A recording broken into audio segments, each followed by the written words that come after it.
What's up guys, Pete here from the Sunday Drive. Today we're working on this customer's F80 M3 and we're installing an Akrapovic exhaust or muffler. We're going to mate that up with an Active Autowerke Midpipe that we've installed previously, and we just wanted to show you how to go about doing this really quick. It's pretty simple and you don't need any expensive exotic tools to do, so we're going to show you how to do that right now.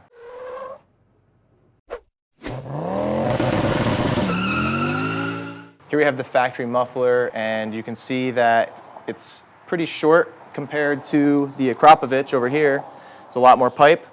It's because this is intended for the full Akrapovic exhaust setup. But in order to make it work, we're going to have to cut it.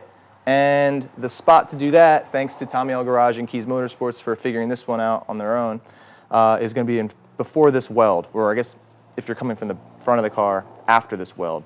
That's because we're going to need to use these special couplings that are from a smaller inlet to a larger outlet, and they're going to mate up, but you can't have this bump in the pipe where the weld is.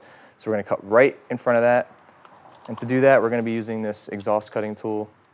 So we'll have this linked in the description below. By the way, we'll also have this Akrapovic exhaust listed in the description below if you want to pick that up.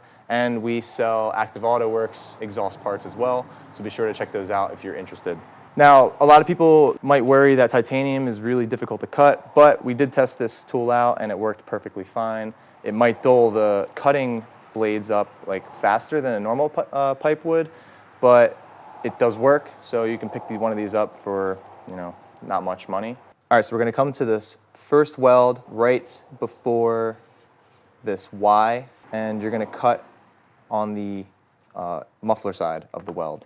So just wrap this around the pipe. And you want to get this as tight as possible.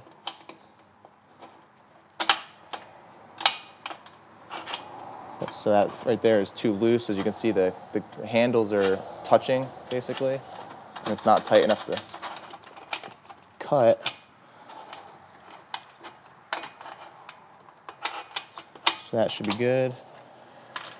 And now we're going to come pretty much as close as we can to the weld, but we want to make sure it's flat there so that the coupling will fit on it properly. And one of the reasons this tool is really useful is because it does a good job at cutting straight. You could try using a Sawzall. You might go through some blades. And the other thing is you might not get the perfectly straight cut that you're looking for. So this is really good because once you apply tension to it, it stays straight on its own for the most part. So as I'm cutting this, basically you want to try and keep the pressure the same throughout the entire range of motion, because if you don't, it might start to cut through the pipe more in some places, and then one of the wheels will pop through because it cut all the way through, and then it might start binding up. So you kind of want it to try and cut through the entire pipe at the same time. And if you want any sound clips on this exhaust, check out Tommy L Garage's YouTube video. He has a good video showing that, and maybe we'll throw a couple sound clips in this video too at the end.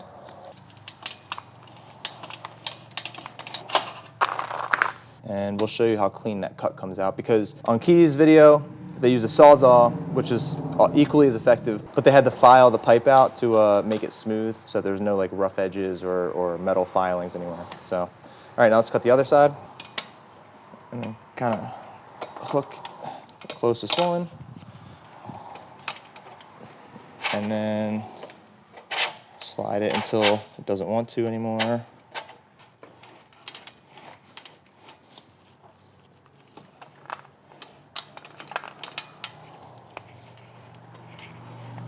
So this is kind of a prime example of what could happen if it doesn't cut all the way around. The top, these little blades went all the way through, but on the bottom, it didn't actually go all the way through the pipe, so we have to finish that up. Sometimes this can be annoying on the car, but since it's off the car, it shouldn't be too bad.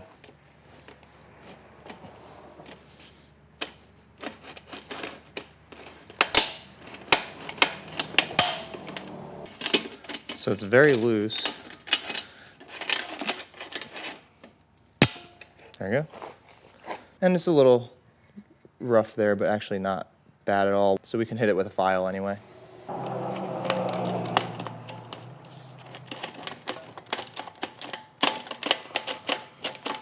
So it was pretty much all the way through. Just had to get a little bit more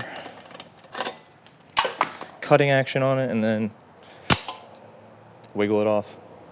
So these couplings are necessary for this install. You cannot use the factory couplings or clamps on your factory exhaust. So make sure you source these, and you're going to want these clamps to put around the couplings as well. So throw those on first and then go ahead and put the muffler on. So basically what we're doing is we got one side in. We started with the clamp on the muffler side, we slid it onto the driver's side pipe, and now we're going to rotate this 90 degrees up. Be careful of the carbon fiber rear diffuser.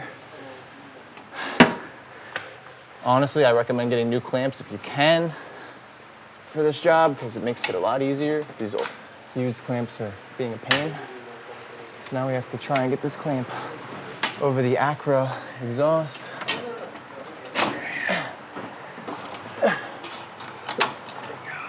Okay, kind of there. Let's see if I can get this on anymore. I probably won't be able to. Oh, there we go.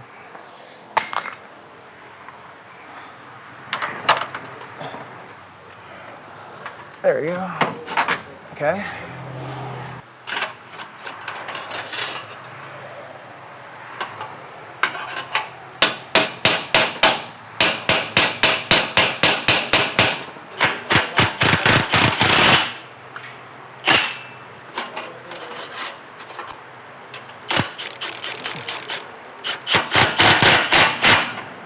All right, so as you can see, it is installed. It actually lined up pretty easily and perfectly, I would say. You didn't have to mess with too much. So the last thing we did after tightening these clamps, plugging the sensors back in, and buttoning it up, is we're gonna wipe it down with some brake clean and a rag. The reason is our fingerprints and the oil on our hands can actually damage the titanium over time, or at least leave imprints. We don't want that, so we're gonna wipe it off as soon as we can. So that way, as it heat cycles, those oils won't get burned into the titanium and cause any issues in the future. So titanium is a little bit of a fickle metal, so we'll just spray it down real quick.